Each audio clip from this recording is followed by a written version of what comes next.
of talking about what Wilmington was like on December 7th, 1941, and the enormous links that New Hanover County and the city have to Pearl Harbor and the events of Pearl Harbor. And so this year, rather than just talk about it, I thought I'd put together a PowerPoint presentation and walk you through some very interesting things that look better than if just spoken orally. And that's the purpose of my presentation today. Here's what Wilmington looked like that afternoon. We had a small city, 34,000, 43,000 in the county.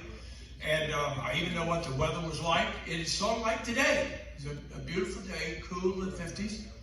And people often say, well, why did we hold these at 1:25? That was the time, Wilmington time, Eastern Standard Time, of the first wave attack on Pearl Harbor.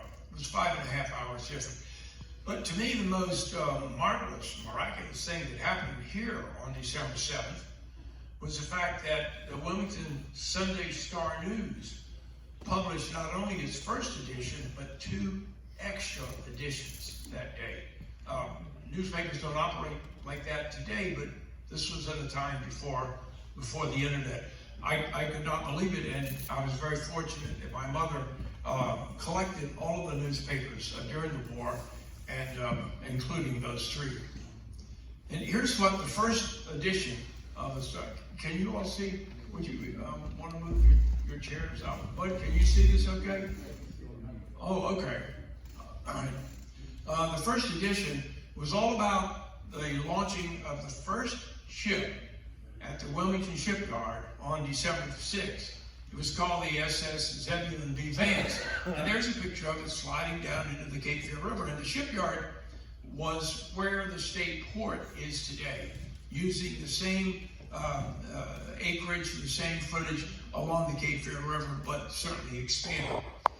And this second edition, or the first extra edition, came out, and the Zebulon B. Vance story had moved down page 1 to the corner, and this is what we saw after Manila, Honolulu attack, sea fight raging. And this is what Ken Blevins, who is here today with the Star News, and I put together a few years ago. On the top is the first edition, then the first extra, and then the second extra. And it tells us that something was really hot. By the time the second extra came out, the Vance story had moved to page 2.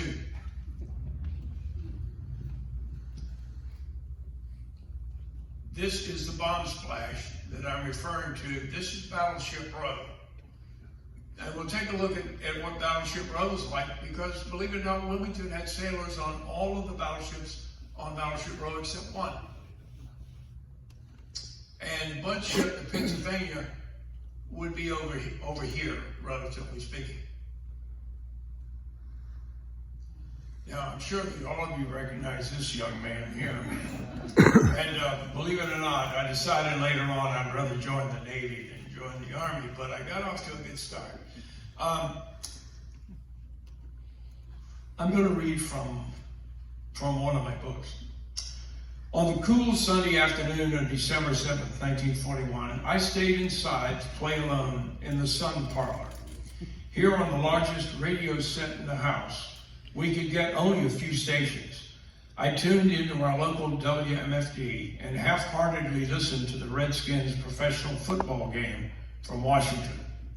I heard something that sounded important about the Japanese bombing the U.S. military base at Pearl Harbor in Hawaii. The news statement had cut into the game broadcast, and later the game announcer remarked, hearing how high-ranking government persons were being paged on the public address system to go to this place or that. At age 7.5 and a third grader, I knew that the world was at war, but of course, failed to grasp its significance. I continued to play until my parents summoned me for serious talks. My sister was away at college, and they would try to reach her by phone. Reverend Barnett, the Washington Redskins won that game, and they should have stopped right there. That is indelible in my mind. I remember where I was that day, what I was doing, and the rest of the day. And this is the game program over here, and this is what football, NFL looked like in those days. Old Griffith Stadium, where the Redskins were playing. Washington beat the Eagles that day. You should be proud of it. Now, this is some more local culture. At the then famous Bailey Theater, which still survives to a degree until some developer tears it down, Mayor. I mean, we're struggling to keep that little facade up there.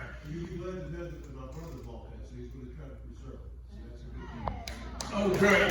That's good. Well, I think your family had a restaurant right next to that, and yeah, over here. And King Oss Jewelers, which is now out at Hanover Center, was right over here, the famous clock. You remember that. Anyway, Sergeant York was playing. That was the Academy Award winner, and I do remember going to see it either before Pearl Harbor Day or after. But it was a hot movie. Here's another hot movie. How about this one? Charlie Chaplin was playing. It just opened on Sunday, December 7th. Charlie Chaplin and his parody on Hitler, the great dictator. And of course, advertising in the Star News that day.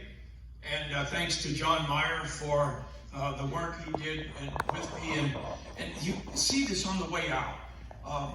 We have the historic original rack of newspapers from this building that we have created repros over the years. But they were getting sort of weathered and torn, and John Meyer and I worked with Lynn Print to have permanent repros made. And go check the ones that are out there by the front door. Thanks again, John. But this one was the Block's Camp Fade shirt factory, and during the war, they made over 1 million shirts for the armed forces. Check this out. This everybody's favorite, Dagwood, Blondie. And this was from the Star News that day. Check out Blondie. And she still is cute. I gave her a new hairdo here. And Dagwood's still got the same hairdo, the same shirt, same stupid bow tie, and the same attitude. You know, look at him, he's going over to take a nap. But, and now Alex is in high school, and somehow or another he has a sister. But notice that their chairs are still in the same place, and still in the top right-hand column of the Sunday Star News.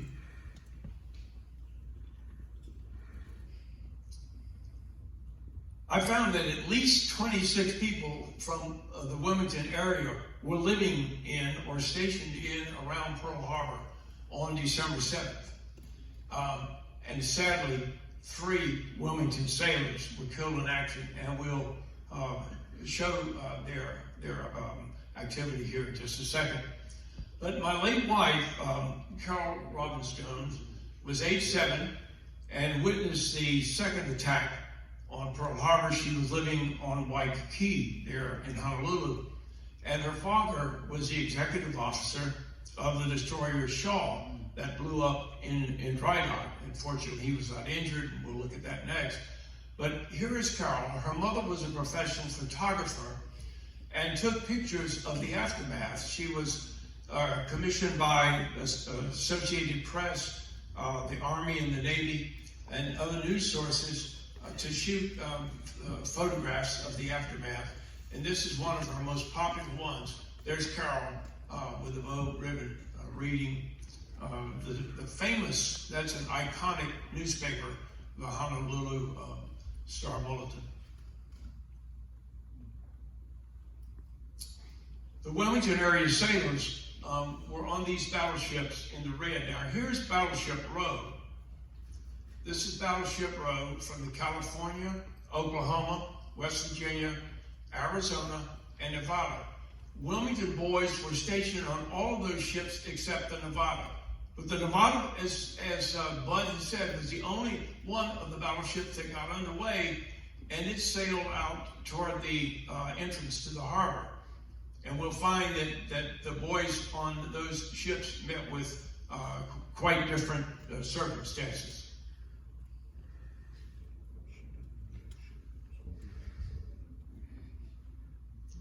This boy was on the West Virginia, and here's the West Virginia, and after the attack.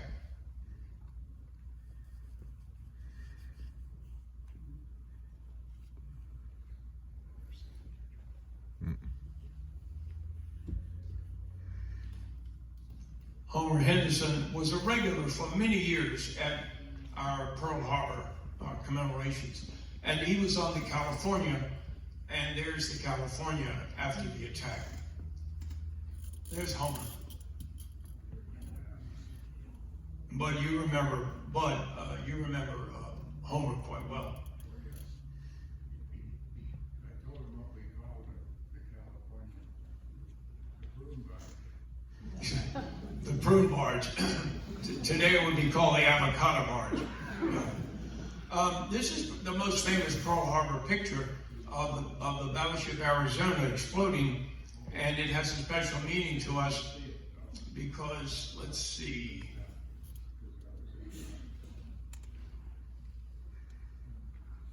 A boy from Wilmington was killed in action on that ship, was never found.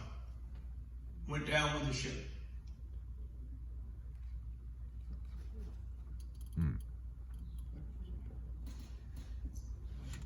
He'd been in the Navy for quite a while. He was a graduate of New Hanover High School.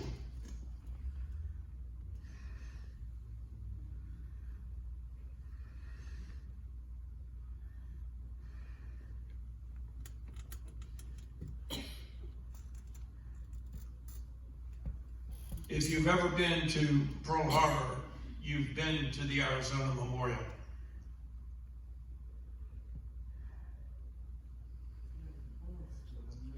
Now, Harrell is listed along with 900 plus shipmates who went down with the ship, and they still rest.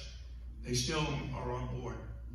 This is a memorial that's on the battleship Arizona.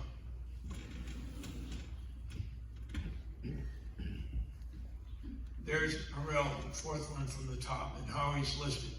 Signalman first class. I found that he was born up in Bladen County, even though he was from Wilmington when he entered the service. He's memorialized in this church cemetery there. And this is just a memorial because he was never buried, declared missing in action. And the second boy from Wilmington who died was Multimate second class Burt Melton, who was killed on the Oklahoma. And this is another famous picture of the attack. The Oklahoma had capsized, and Melton was killed within the ship and never recovered. And I'm going to invite you now and then later to stay at the end of the formal ceremony today to stay and hear a wonderful presentation about the USS Oklahoma by my colleague, Dr. Everard Smith, who's going to follow the program. So be sure to hang around and hear his. But this is quite a coincidence. He was 24 years old the day he died.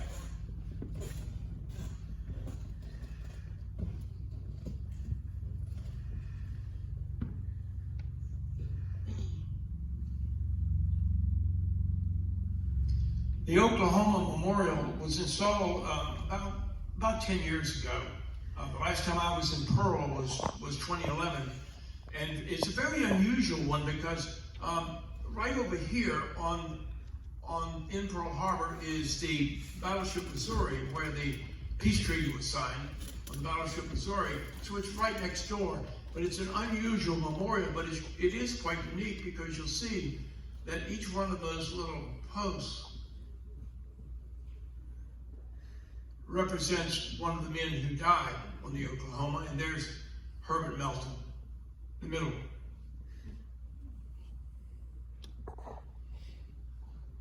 Now we're going to talk about the Shaw, because the third Wilmington boy who died